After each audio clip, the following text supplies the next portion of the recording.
Hi guys, thank you for watching. So for this video, I wanted to go over a feature that I just discovered on Google, and it was super convenient when we used it for our California trip. Basically what it is let's say you're gonna go to a city for vacations. So what you can do is you can Google the location, so San Francisco, and then attractions. Okay, so I'll Google that, and then you'll see San Francisco top sites. And so what you can do is you can click on the little red arrow, and it's going to display all of them right there. So I'm just going to take a couple of these as an example. Pier 39, so I'll click on that, and what you'll see is that it'll show you pictures, right? And you can just kind of swipe through pictures, and I'm in the overview tab right now, so I can just kind of scroll through everything, see the address, the hours it opens. So lots and lots of information, and it's really helpful. Okay, so this gives you an idea of that's a place that you want to go check out. So this is what I want to show you. Okay, so if you go to the overview tab, you'll see that you have a call, directions, saved, and websites. So I already saved this location, this attraction, because it's something that I was interested in seeing. And let me do another one that I haven't done. So I'll go back, I look down, all the way down till I see something that looks interesting. So I'm just basically looking at the picture, sometimes the title. So like this, Land's End, right? This looks interesting to me, so I'm just gonna click on that.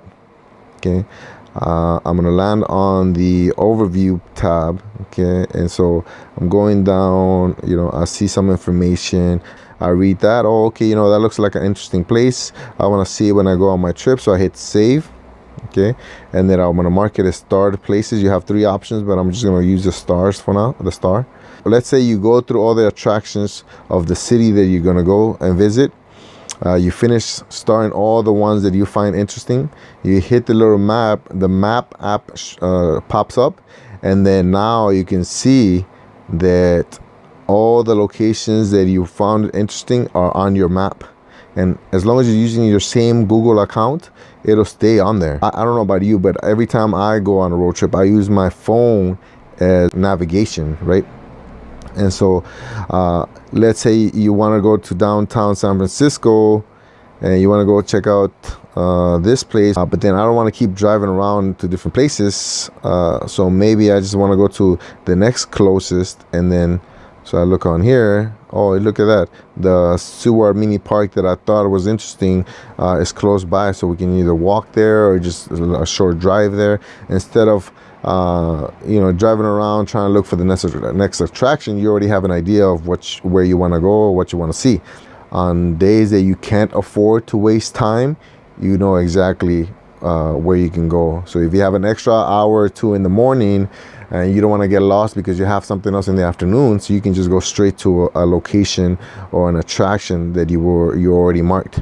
So I just want to show you guys what I have so far. We did a California trip, and then we plan to do a countrywide trip. So I already have a few states marked, and I know it seems overwhelming when you see that many stars, but remember, you're really tiny speck in the entire picture. So I'll show you guys an example of what we did. We went to the Los Angeles County Museum. Even though we only intended to go to the museum, when we got there, it was still early to get in for free because after 3 o'clock it's free. So we just decided to burn some time up by going to the last farmers market, the original farmers market, and then kind of walking around downtown, the La Brea Tar Pits. And then right after that, all I did was zoom out, and we found the last bookstore. So actually my wife wanted to go to the last bookstore, so we went there. Okay, boom, takes me there, and then I zoom out and we're like, oh, what else is around here? I marked the Bradbury building, so we went there and checked that out. We walked around, we went to the Grand Central Market, and so all these different places that I had already pre-planned, we were able to see more efficiently because we had a tentative plan of where we were going and how much time we had to explore that general area. So I hope this made sense. Let me know if you have any questions on the comment below. I hope you guys get to use this feature on your next trip. Like I said, it's very, very helpful. We have the technology, we might as well use it, right? Okay, so thank you for watching. Please subscribe to this channel. I have more stuff coming up, so stick around. Thank you for watching, and see you guys on the next video. Bye.